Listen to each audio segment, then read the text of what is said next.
Muito bem, pessoal. Então nós vamos adentrar agora um tema que, a meu ver, é um dos temas mais importantes do direito, porque vai envolver direito sindical. E por que eu digo que é um dos temas mais importantes do direito? Porque, primeiro, teve uma forte mudança com a reforma trabalhista de 11 de novembro de 2017, tá? Com vigência dia 14. Vai fazer agora, né, gente, 2 anos, agora, daqui 2 semanas. Então, uma semana, né? Então, gente, necessariamente, o que vocês devem entender? Que o sindicalismo ainda é muito forte no Brasil, já foi muito mais, mas ainda tem uma eficácia política bem interessante, tá bom?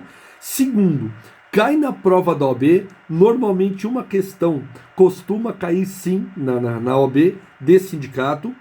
Terceiro, é uma área que não há muitas exceções. Então, o que difere a área do direito fácil e difícil? Gente, no direito, vou ser muito sincero, nada é fácil, tá ok? Como tudo na vida. Nada é fácil. Tudo depende de esforço, tudo depende de dedicação, tudo depende de persistência, tudo depende de um esforço, né, gente? Que nós precisamos exatamente isso. Bom, mas o direito sindical é uma das matérias que nós chamamos como matérias relativamente fáceis. Por que são matérias relativamente fáceis, pessoal? Por um motivo extremamente simples. Ela não tem muitas exceções. O que torna uma matéria mais complicada do direito? Quando você está estudando, aí de repente vem exceto, estuda, exceto, estuda, exceto. Então, onde existem muitas exceções, nós estamos diante de uma situação que, obviamente, né, gente, nos dá a conotação de uma dificuldade maior de aprendizado. Então, o direito sindical tem essa vantagem. Não tem muitas exceções. É mais pausada, é uma matéria pausada. O que eu digo de que é matéria pausada? Conceito, característica, requisitos, elementos. Então, gravou essas dicas, a coisa segue. Isso para efeito de matéria. Isso para efeito de OAB, isso para efeito de faculdade, isso para efeito... Agora, para a prática, qual que é o grande segredo para o direito sindical? Você ter jogo de cintura, não é? Eu li uma frase bem interessante, hoje de manhã, né, gente?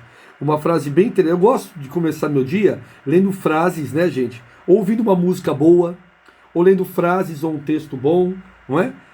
Claro, conexão com o universo, né, com Deus, enfim. E eu li uma frase muito boa hoje pela manhã, muito boa, que ela fala mais ou menos assim: para você entrar em qualquer ramo, você tem que ter capacidade técnica, você tem que ter conhecimento. Para você chegar no lugar e falar, eu entendo de tal coisa, você tem que mostrar isso no seu currículo, ok? Para você ganhar o jogo, você tem que ter inteligência emocional. O que é inteligência emocional, gente? Dá vontade muitas vezes de voar no pescoço alheio? Lógico. Tá certo, gente? Claro, todo mundo vivencia isso. Dá vontade? É claro que dá. Mas a inteligência emocional é a capacidade de você manter a frieza nos momentos de confronto, tá bom? Que o conflito é natural. O confronto que é deletério, tá certo? Esse você tem que excluir a pessoa e o fato. Mas o conflito é natural. Por exemplo, o Pedro, a Maria, a Cássia, a Aline, a Márcia, a Tatiana, que eu estou vendo aqui, tá bom? Pode já falar, professor, eu vi uma posição diferente disso. O que o senhor acha? Eu vi uma situação distinta disso.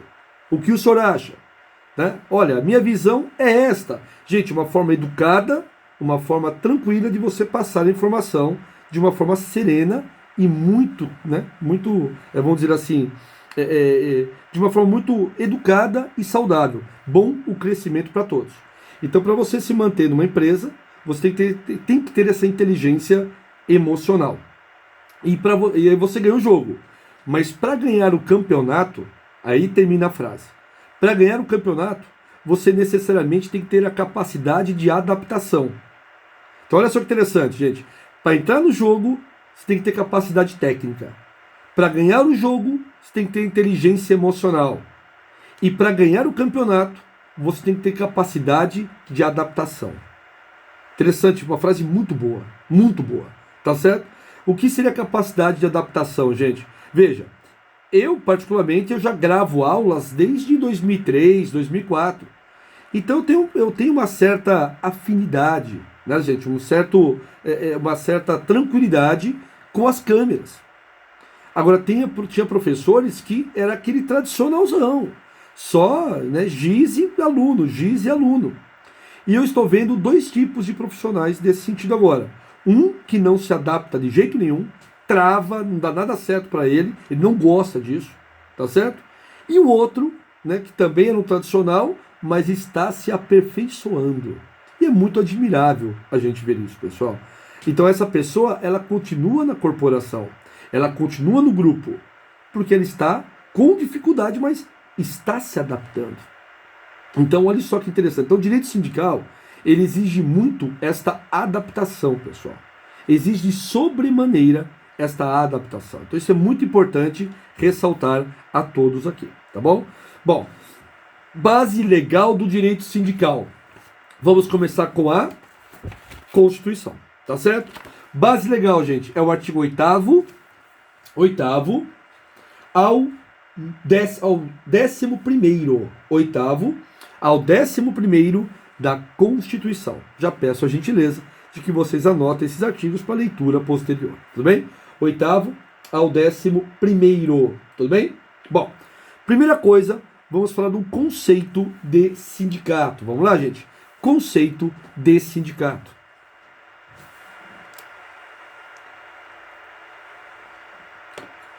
Conceito de sindicato. Vamos lá. Dica importante, vem comigo. Órgão de natureza privada. Órgão, repito, de natureza privada. Órgão de natureza privada. Grifa privado. Sabe? Grifa privado. Órgão de natureza privada. Não é público, gente. Não tem nada a ver com o ramo público, tá claro? Nada a ver, hein? Tá? Então, o ramo, tá? Um órgão do direito privado que tem o objetivo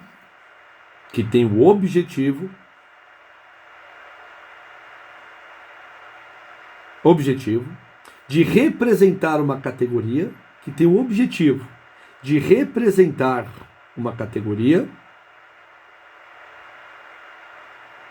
uma categoria empresarial, que tem o objetivo de representar uma categoria empresarial ou profissional. Uma categoria empresarial ou profissional. Muito bem. Vamos entender esse conceito? Órgão de natureza privada. Qual que é o objetivo principal deste órgão, meus caros amigos?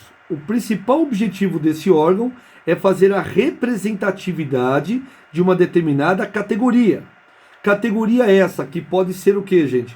Profissional ou ela pode ser empresarial. Primeiro, a empresa, ela é sim, senhor, um órgão, tá certo? O sindicato, melhor dizendo, é um órgão privado. Tem CNPJ, pode sofrer penhora, não tem nenhuma observação ou vantagem de ser sindicato.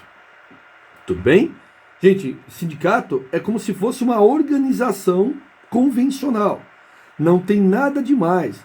Os empregados que trabalham no sindicato são empregados seletistas, regidos pela CLT, ou são aqueles indicados, os chamados comissionados, que infelizmente nós sabemos que alguns sindicatos, pelo Brasil, não são todos, é óbvio, mas infelizmente muitos sindicatos são utilizados hoje como trampolim político. Ou seja, é um cabide político de determinado partido ABC. Infelizmente é isso. Perdeu-se muito a essência do sindicato, tá certo? Que é a representação dos empregados, que é lutar pelos direitos dos empregados. E, gente, desde quando eu me conheço por gente, eu sou sindicalizado. Eu sempre fiz questão de me sindicalizar, sabe? De pleitear direitos, de questionar direitos, sabe? De querer algo a mais. Mas a gente já viu situações muito delicadas na prática. Tem sindicatos que ainda existem os seus princípios de luta, o que é muito legal, tá? Mas eu particularmente vi uma omissão muito grande dos sindicatos há 2 anos com a reforma trabalhista. Porque a reforma trabalhista é evidente, é claro, eu posso dizer isso com uma certa tranquilidade, que dos 104 itens que foram alterados na CLT sobre a reforma trabalhista, 102 itens foram contrários ao empregado. 102, gente. É muita coisa contra o empregado. Então, os direitos que foram conquistados da Revolução Industrial até hoje, muitos deles foram aí, soterrados com a reforma trabalhista de 17. Tá? Bom, dentre várias outras situações, mas o 17 foi uma pá de cal mesmo. Então, o sindicato ficou muito omisso, ficou muito ocioso com esta situação. Bom, dentro do sindicato, nós temos aquela situação em que envolva tanto a representação dos empregados, que é o sindicato do empregado, como o sindicato que protege o empregador, que é o sindicato patronal, que é do patrão. Então eu gostaria que vocês anotassem, por favor, gente, vamos lá. O sindicato somente será responsável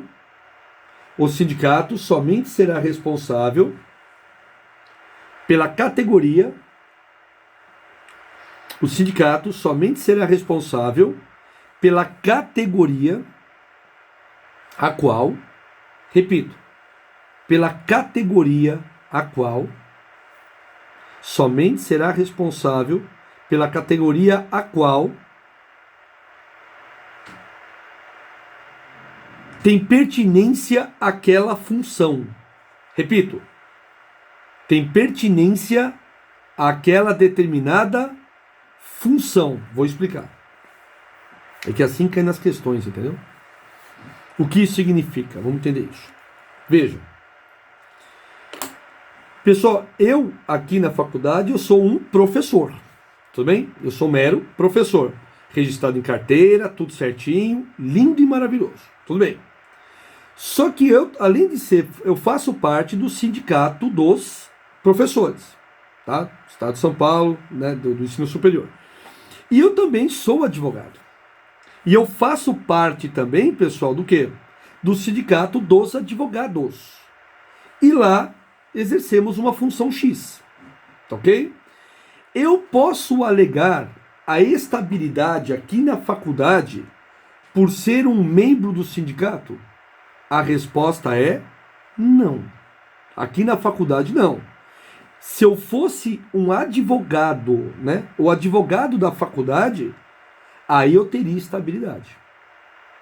Mas por eu ser professor e não ser o advogado da faculdade, eu não tenho nenhum tipo de estabilidade, entende? Porque eu tenho uma categoria diferenciada. Então vejam vocês, vou dar outro exemplo. Eu também sou corretor de imóvel, eu tenho Cresce, para poder fazer as perícias, né? Por isso que eu tenho Cresce. Não que eu seja corretor, eu nunca atuei na função de corretagem. Se for preciso, eu atuo, mas eu nunca atuei. Mas eu tenho Cresce para poder fazer avaliação de imóveis, para poder, né, abrir o leque de perícia. Eu não tenho nada com... Eu sou sindicato, eu sou ligado ao sindicato também dos corretores. Mas aí, pessoal, eu tenho alguma vantagem em fazer isso? Não, gente. Eu não tenho nenhuma vantagem aqui na faculdade em ser isso. Tudo bem? Para ser muito bem claro. Tá bom? A gente sabe muito bem disso, né, Vanessa? Não é só, né? Não é só o Cresce. Tá bom? Não é só o Cresce. De um modo geral, nós temos uma situação muito delicada. Então, eu gostaria que vocês entendessem, gente, exatamente essa dica. Categoria diferenciada não te vincula àquela empresa. Tudo bem? Vamos seguir. Dando sequência aqui, pessoal, que é importante ressaltar aqui. Anotemos essa observação. O Estado não poderá exigir, vamos lá? O Estado não poderá exigir, o Estado não poderá exigir, o Estado não poderá exigir a autorização para criar,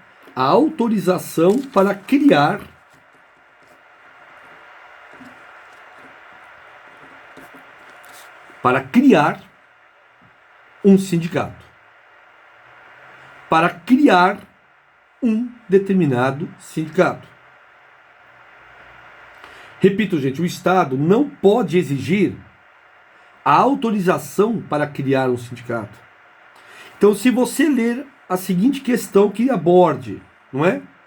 Para criar um sindicato, eu preciso de autorização? Não, gente.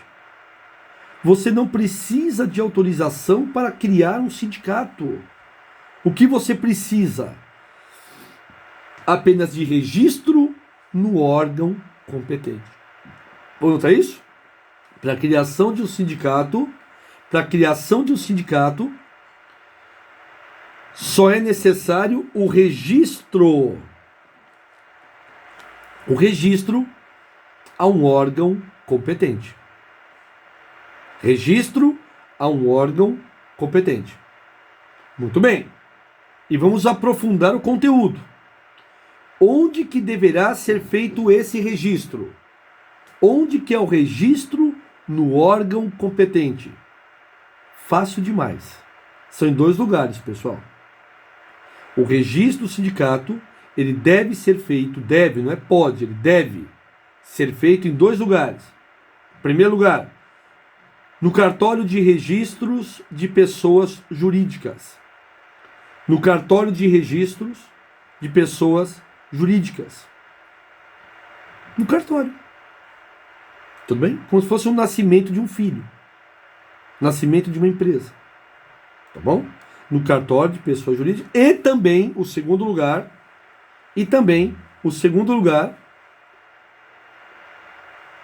O segundo lugar. Que é basicamente onde?